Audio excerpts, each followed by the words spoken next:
नमस्कार मंडळी, स्वागत आहे तुमचं.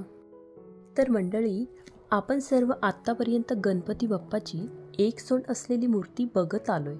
पण तुम्हाला माहिती आहे का, आपल्या पुण्यात बाप्पाची 3 सोंड असणारी एक प्राचीन मूर्ती आहे. तर आपण त्याच प्राचीन मूर्तीला भेट देण्यासाठी आलो आहोत.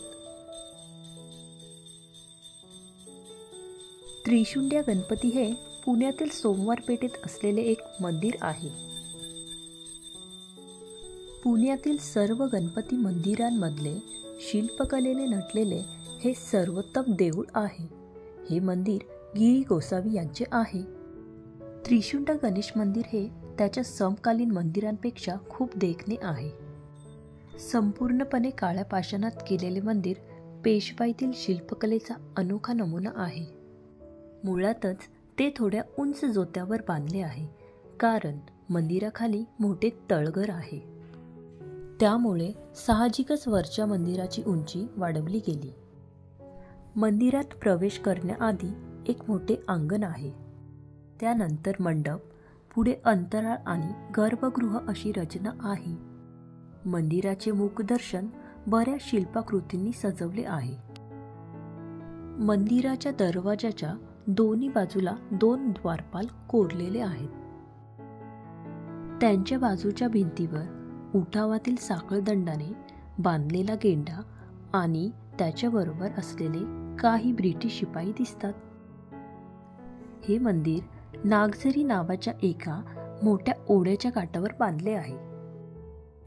पुणे शहराच्या या पूर्व भागातील परिसरात शहाजी राजांनी एक शहापुरा नावाची पेठ इसवी सन 1600 मध्ये बसवली. त्यानंतर 1765 मध्ये थोरले बाजीराव यांनी याचे नाव सोमेश्वर पेठ असे ठेवले. या परिसरात गोसावी लोकांची खूप वस्ती असल्यामुळे त्याला गोसावीपुरा म्हणत असत. हे गोसावी गृहस्थाश्रमी होते आणि अतिशय सधन होते. ते सोने रत्ने यांचा व्यापार करीत आणि ते सावकारीचाही व्यवसाय करीत.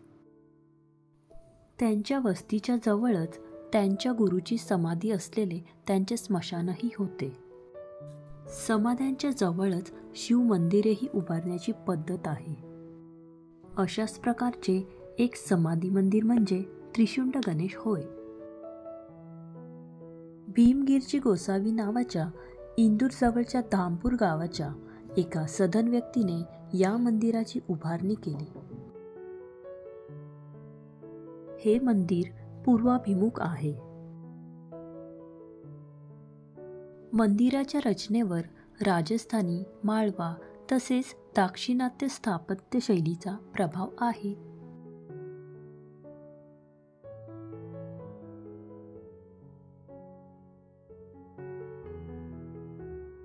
तर मंडळी, तुम्ही या सुंदर मंदिराला नक्की भेट द्या आणि तुम्हाला व्हिडिओ आवडला असल्यास व्हिडिओला नक्की लाईक द्या, चॅनलला सबस्क्राईब करा आणि शेअर करा. Bye bye.